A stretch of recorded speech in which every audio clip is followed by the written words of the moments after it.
just order the tarte de bleu bleu et sauvage and then call it a pie.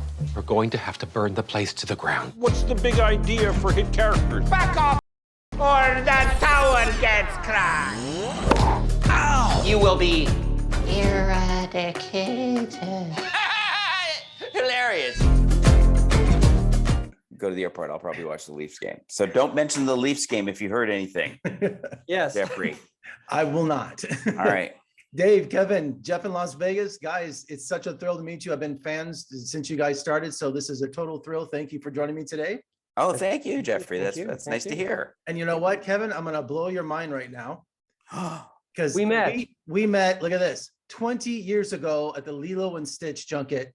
There's a little screen grab of you.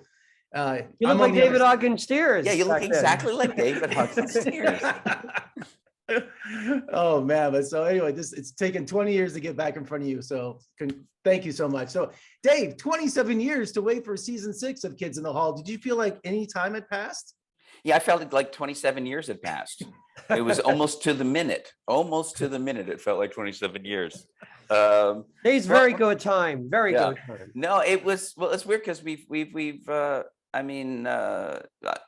least except for a brief period of time in the late 90s, we've continued to do stuff together since 2000. We keep getting back together every few years. We get back together and do a live show, or we did a mini series, or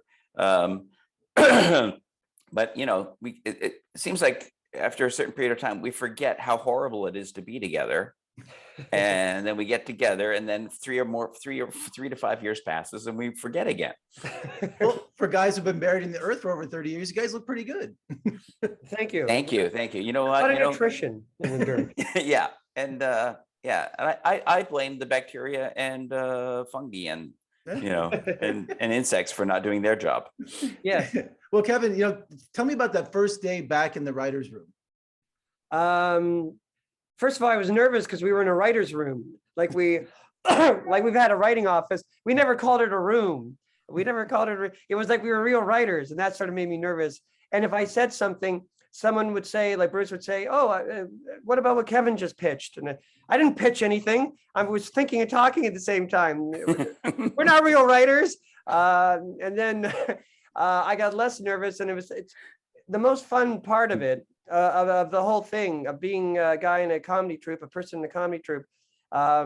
Performing is the second best thing. I think my favorite thing is when we're like together and we're coming up with ideas, and someone says an idea that we all click onto, and then we start adding ideas to the ideas.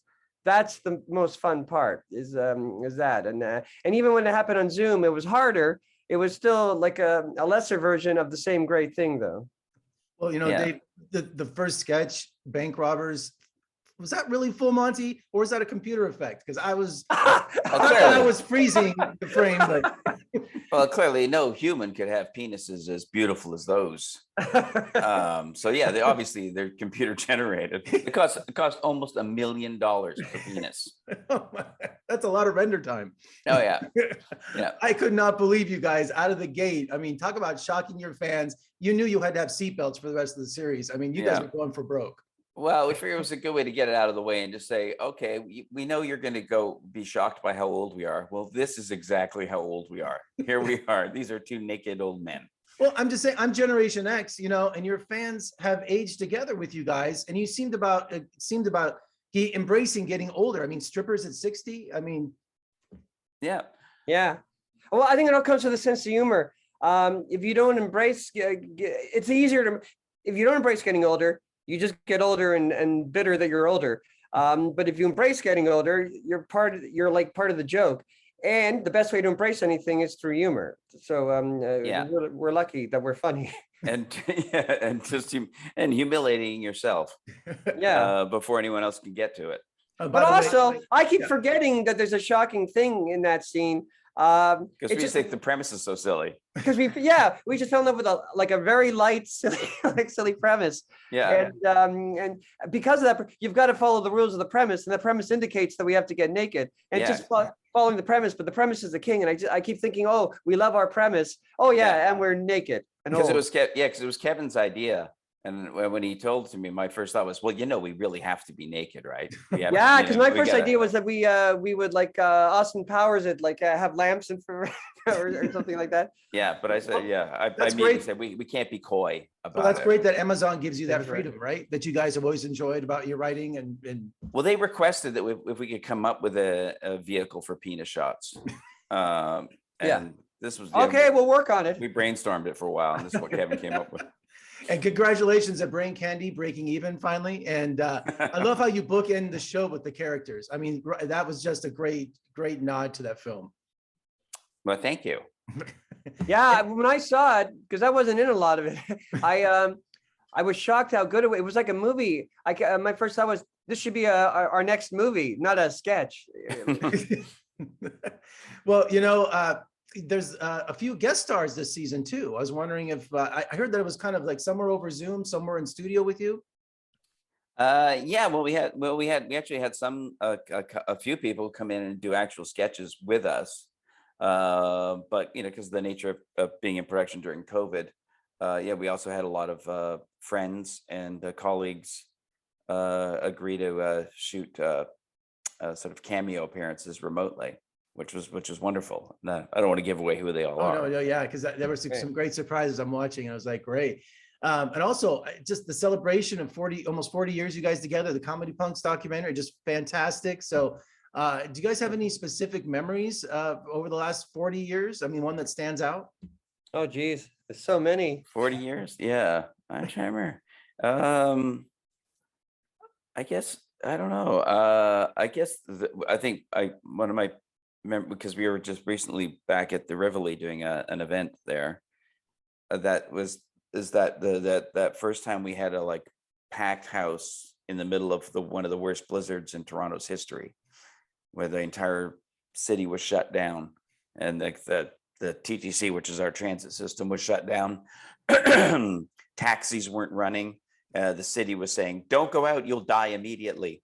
And I remember, I think it was Mark and I were doing like a radio interview to promote the show, and then after the interview, we're heading down to the club, and we're going, "Well, no one's going to come to this show. I think we're not going to do a show tonight."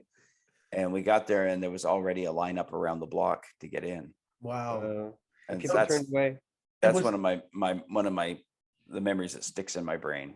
And I have a memory that Yes. sort of is a sequel to that memory. Okay, now in this memory, it's 2008 on our tour, and it's been like 14 years since the TV show. And but people saw the repeats, and that's how we sort of got a bigger audience to be able to tour. And some of the people didn't think that they were repeats, thought they were new shows. And our tour bus came in St. Louis, and there were young women screaming outside. And then we came out, and all of a sudden they looked at us, and their jaws dropped, and they were in shock. And then we said hi, and then we had to do a sound check. When we came back, they were gone, and the bus driver said they were surprised how old you were. Oh, well, the thing is, what is the sketch that fans come up to both of you that is their favorite? I'll tell you mine, Kevin, and I told you this 20 years ago at Lilo and Stitch. Mine it's both of you guys. It's Faux Pas. That is my favorite one. Oh, yeah. That's a good one. That's a good one. That's one of my favorites. So is there a specific sketch? I can tell you, here's an interesting historical fact. Yes. The day we were shooting that sketch was the day the first Gulf War started. Yes, that's right. We were watching George Bush Sr.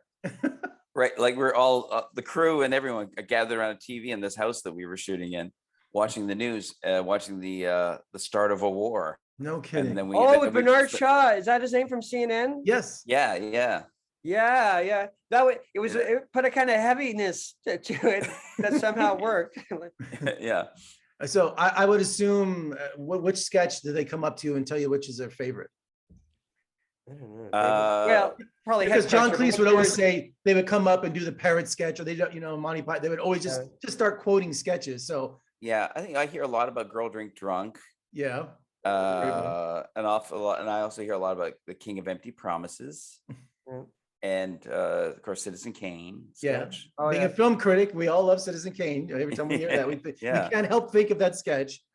Yeah, And occasionally I hear evil. Yeah. Evil. Yeah, And you know, Dave, when the 2010 tour you guys did, I met you on a plane coming back. I think I was going to LA, and I got the nerve up to come up and talk to you because. And he said, "Oh my God, it's David Hawkins Spears." I'm so Yes, pleased to yes. meet you. Oh, I love MASH was great. Oh, yeah. That's a great when you were on it, but before you were on Yeah, it, before MASH it was great.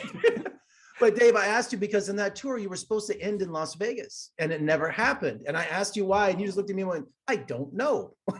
Still don't know. You still don't know why the tour never came to Las Vegas. That was the last. It was on the schedule, and you never made it. And I was waiting. So I don't know. I'm disappointed. gonna guess. I'm gonna guess we didn't sell tickets. I Oh, don't think- that could be the only explanation. 'Cause if it was a wild story, like the theater burned down, we'd remember that. something Yeah. like that.